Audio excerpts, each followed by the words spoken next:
महालक्ष्मी को गाधेदबा स्नान करदे। हाँ बालकृष्ण को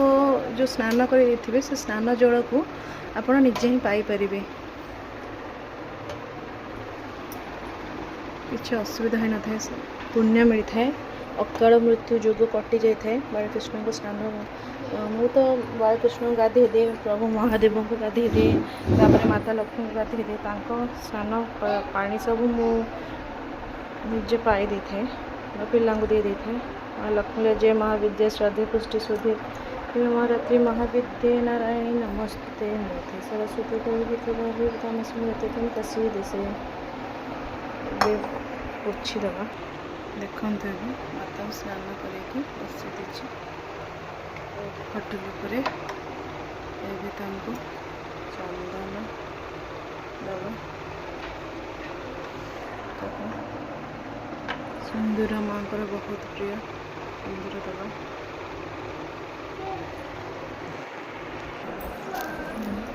तापर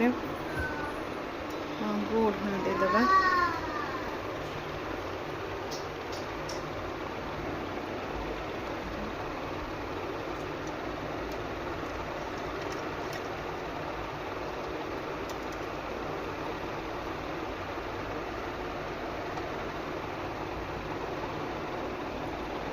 माँ को गोटे हार मुझे देखो गुरुवार बोली हार बनई माँ को अर्पण करदेव आ माँ को गोलाप फूल भी मुझे कारण मत बहुत भल लगे माने गोलाप फूल सुंदर देखा जाए और माँ को मथुरे देते आगुरी सुंदर देखा जाए से माँ को मु गोलाप फूल भी अर्पण करते आपड़ जनइबे गोलाप फूल दिया हुए कि नहीं तो मुझे जानी किंतु माँ को अर्पण कर देते देखो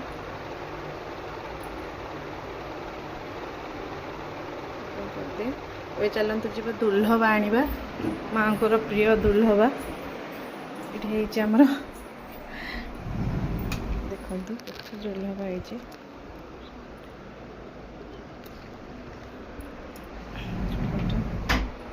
धोईदेव माँ को अर्पण करवा दुल्हबा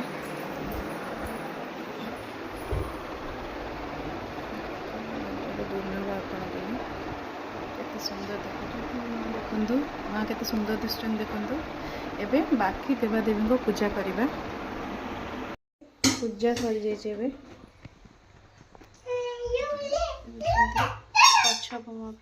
दक्षिणावर्ती शंकर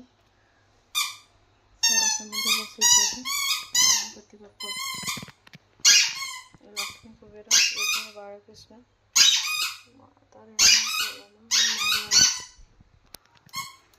देवदेव महादेव पार्वती कार्तिकेश्वर गणेश्वर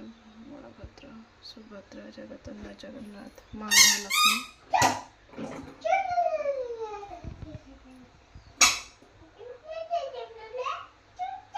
देखु मते ठाकुर को भल सजेले ही मत भल लगे जो दिन फूल न था कि मत टाइम न था से दिन मो मनटा बहुत माने अशांत रही जे मु ठाकुर को आज सजे पारे जमती आमे माने निजे निजर देहर जत्न नौचे सुंदर करुचे सफा सुतरा रोचे सेमती आमे भी सेमती भगवान को भी सेमती भाविबा कथा देखो पूजा सरी जाइए मुझे भोग करी।